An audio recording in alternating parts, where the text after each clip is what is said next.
Hey everybody, Josh Sigurdsson, a World Alternative Media here, and of course I'm with John Sneisen, economic analyst here at WAM. Now, I am not a happy camper over what I'm seeing happening around the world right now, especially with what has happened with the Panama Papers. There's been a lot of deception and basically people taking advantage or government taking advantage of people's gullible reaction to what has become what they claim a huge problem. And it was a very, very organized problem. What we've seen with the Panama Papers was an absolute fabrication by the government. And I want to, before we get into what's going on with how the world government, the United Nations, and the international banks and everything are getting involved in this program in order to basically extort people and create an extortion racket at a global scale, I want to get into some quick facts about the Panama Papers because there's a lot that people aren't understanding about what's actually happening here. Now, of course, with the Panama Papers leak recently, it was one of the biggest leaks in history, and it exposed allegedly a whole bunch of people who are hiding their money away in offshore holdings and etc. And they're trying to basically say like these people are bad people for trying to protect their own money that they earned fair and square, and we're trying to keep away from government stealing it. So, okay, that I'll just leave that fact there. Now we'll get into what we've gotten from anonymous sources at Mossack Fonseca. Passed the info to the International Consortium of Investigative Journalists, or the ICIJ, a simpler term. And they're an organization that happened to be sponsored by the Open Society Foundation, which is a George Soros-owned foundation known to fund violent left-wing protests. And of course, they've funded many revolutions throughout the world, like Serbia, Georgia, the Ukraine, just to name a few, a fraction of it. And basically, so the ICIJ passed down the information to the OCCRP, or also known as the Organized Crime and Corruption Reporting Project. And the OCCRP is also funded by the U.S. government and the Open Society Foundation.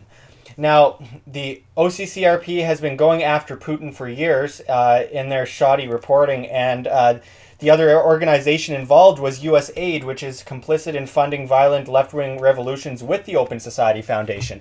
So this is basically completely organized, and WikiLeaks has recently come out about it and exposed a lot of these factors that come into play, that the U.S. government has released certain documents from the Panama Papers, just certain ones that basically go against, Putin, against Assad, against anyone that doesn't have a central bank that's connected to theirs, basically, and that are complicit in the world banking system that is basically coercing people left and right. Now, it drives me crazy that we are dealing with this issue right now when so many people are saying, look, these guys tried to save their own hard-earned money, but they're criminals. How dare they try and save their money? Now, just imagine for a second, you have a lemonade stand, which is now illegal in most places too because of stupid regulations, and you create this lemonade stand and you start making money off of it. Suddenly, a bunch of thugs armed to the tits come up to you with their guns and say, okay, give us 30% of it or something. So you're like, okay, well, I don't want this to happen in the future. So you later on you pretend you're giving out the lemonade for free while people are paying you under the table, and you put that money to the side so it can't be stolen. Is that really dishonest in a bad way, or is that just you trying to protect your wealth from other people stealing it? This is completely armed extortion. And the fact that they are putting this limited hangout, as the CIA would call it, in order to get people to believe that somehow these people are bad for trying to protect their own money is complete nonsense. This whole situation's been nonsense. It's a complete false flag. If they actually released all the documentation, you would see that most people within the U.S. government are complicit in it too, and that's the biggest issue, is the hypocrites. I have nothing against people trying to protect their money. It's the hypocrites involved and the criminals and the fraudsters involved that are pushing one message on one side and then doing a completely different thing on the other side, and then bringing to the people this idea that you are a bad person to try and protect your wealth. So now, John, you recently dug up some articles involving something that's actually been in the making since 2011, but is being implemented more so now than ever, regarding an international extortion racket, basically, is what I call it, where the United Nations and the IMF and others are involved, the OECD are involved in basically stopping any countries from their free will and sovereignty to have their own rules when it comes to taxation and have other countries maybe want to protect their money. Now this international government is coming into play like we've predicted so many times over the years.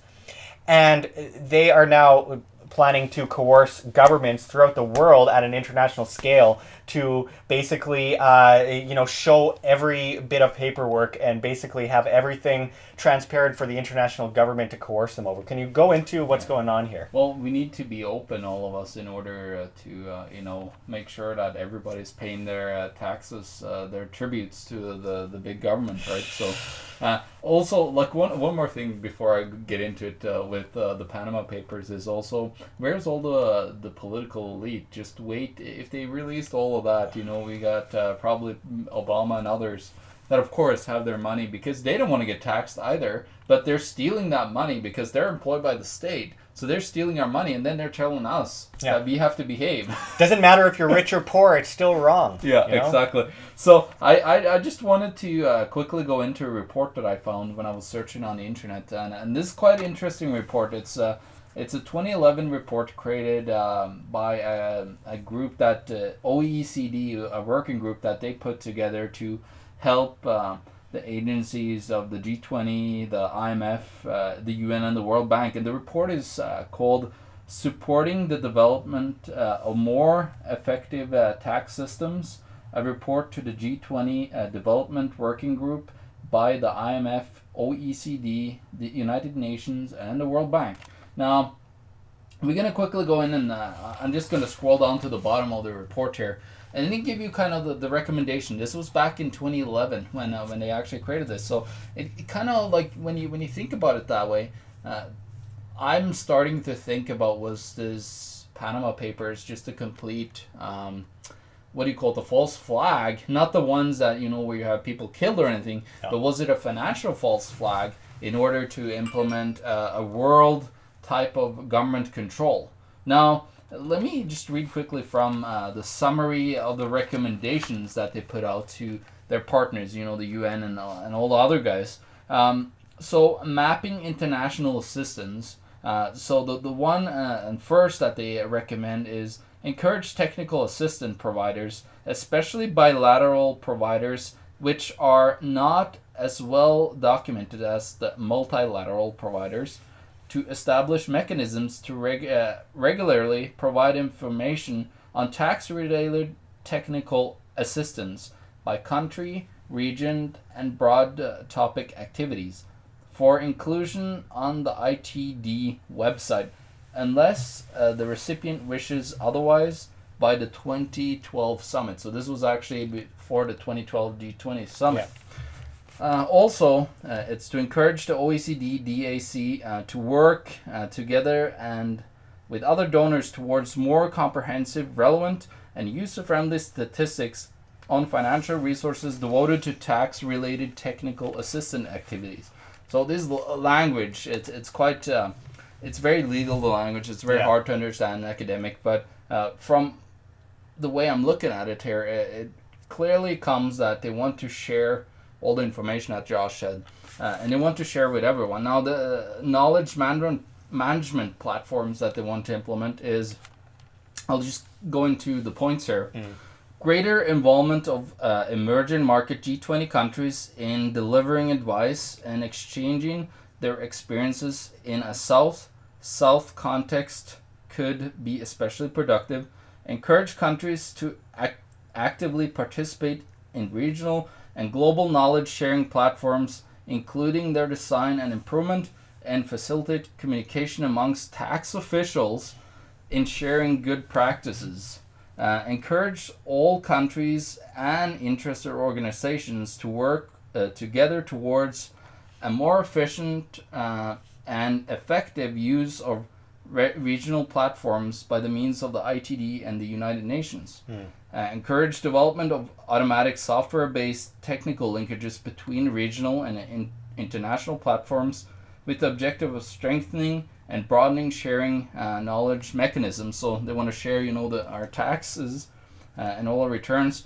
and then assist in the translation of knowledge, materials, and interpretation in face-to-face events to the major G20 languages: Arabic, Chinese, English, French, Portuguese, Russian, and Spanish. There you go. This is extortion. This is absolute extortion. How have we fallen into this kind of trap where we started off as, well, not so much in Canada, but especially in the United States, where they have this constitution that guaranteed them their sovereignty and their Declaration of Independence, and we've gotten to the point where an international government can basically extort them and say, you don't have your sovereignty, you have to do what we say because we want you to be able to extort your citizens properly, and if you don't do that and you don't comply, then you're not complying with the international government, and we will restrict you from this and this and this, and we'll put sanctions on you for this and this and this. This is insanity. Where did the consent come from? No one's consented. First of all, the country, the supposedly sovereign country, did not consent to this. Second of all, the citizens of those countries didn't consent to this. There was no vote. And, okay, I'm going to have a lot of people at WHAM that are going to be looking at this video and saying, well, Josh, we got to pay taxes because the rich don't pay their fair share because, someone has designated a fair share for a collective instead of looking at people as individuals. But look, this is the thing.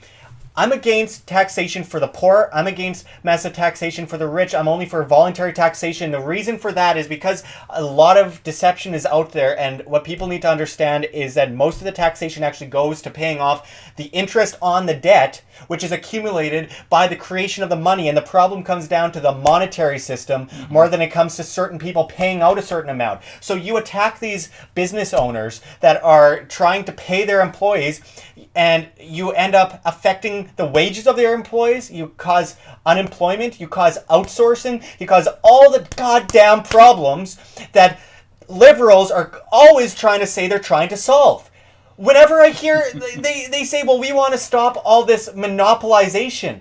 But doing this causes monopolization by the hand of government. Well, we want to stop, only a certain percent, a tiny percentile from being rich over the rest. Well, then open up the markets, free it, so that individuals can come in and have more of their, responsibly fair share, not coming down to any collective where you have to steal from one person and give to another, but come down to the fair share of those who earn it, get it. And those who earn it, get it, and provide that wealth for the people that work at their business. And then they produce more.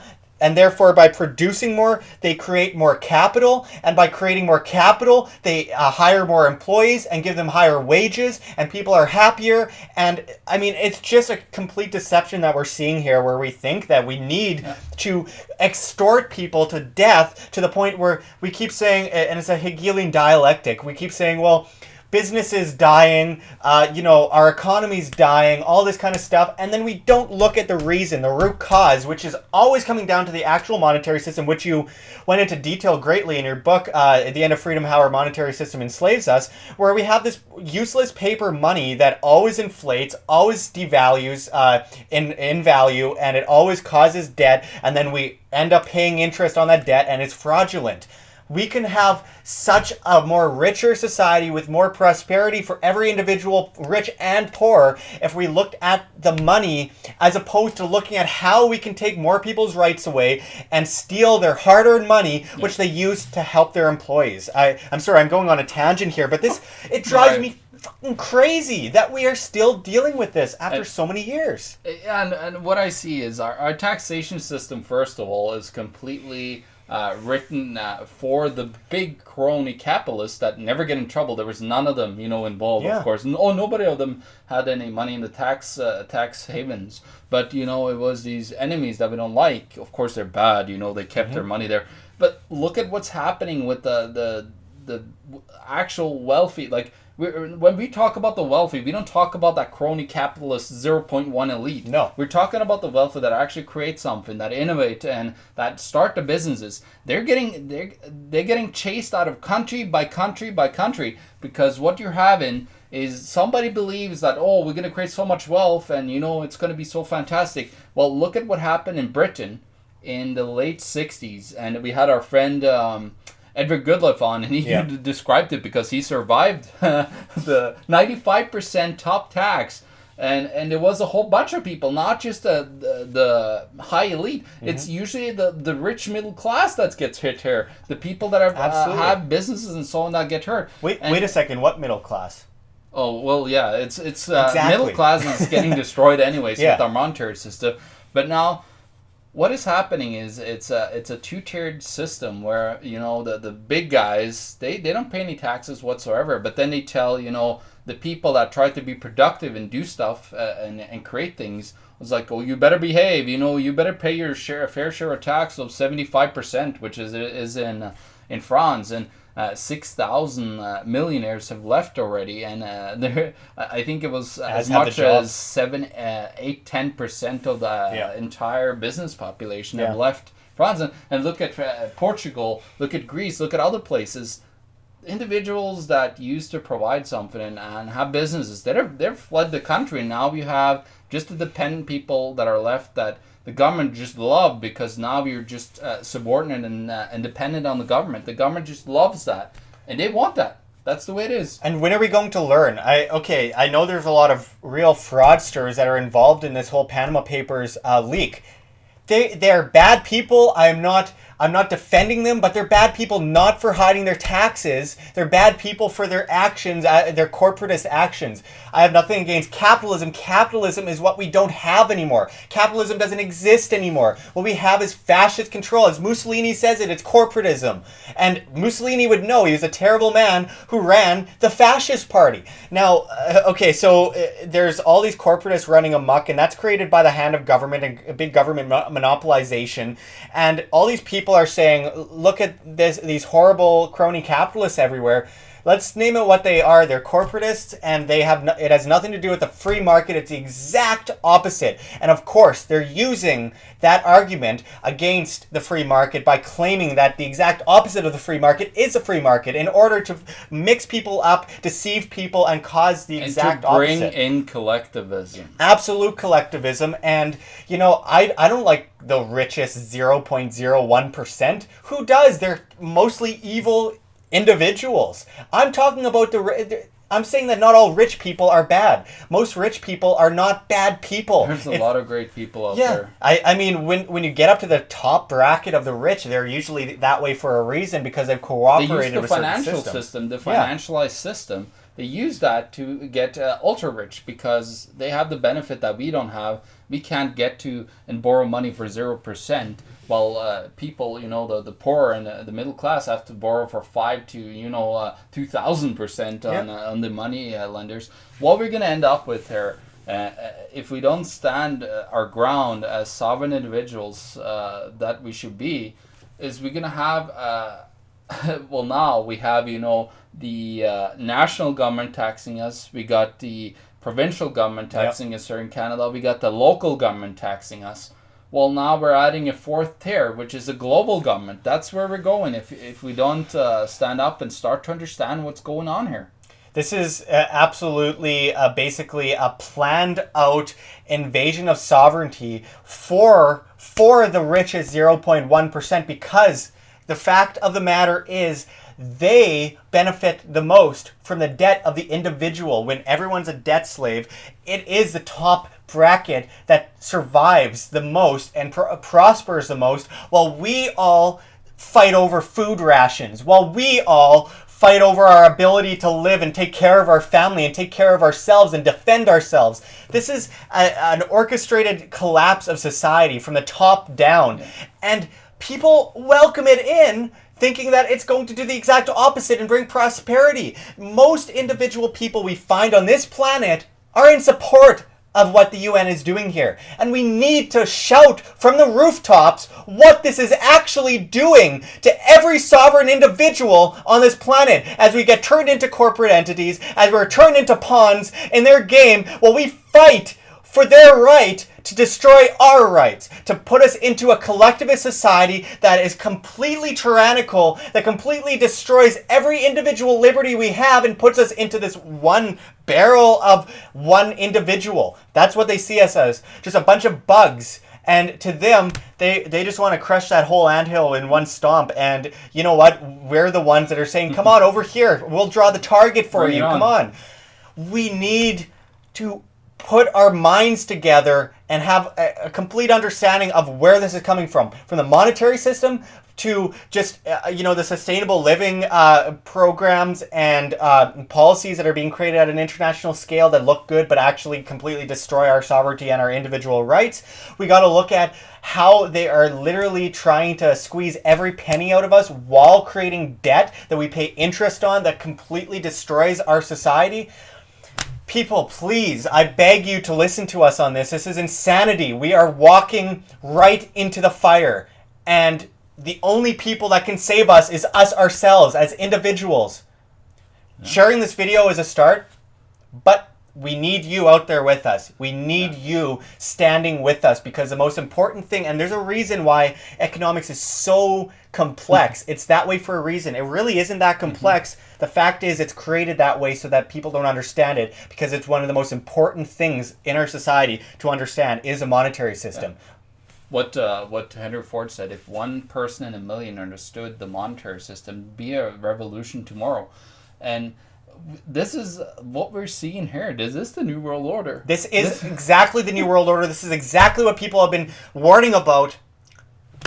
I've seen movies going back to the 1930s where they're talking about the New World Order. Because this has been history. History is just repeating itself. There's always the elitist, the old feudalist system. Now we just have replaced it with, a corporatist elite, the oligarchs, and then we replaced them with their friends, the politicians. So we just replaced that whole ruling class of kings and queens with that upper bracket of corporatists, the oligarchs, and the political elite. That's exactly.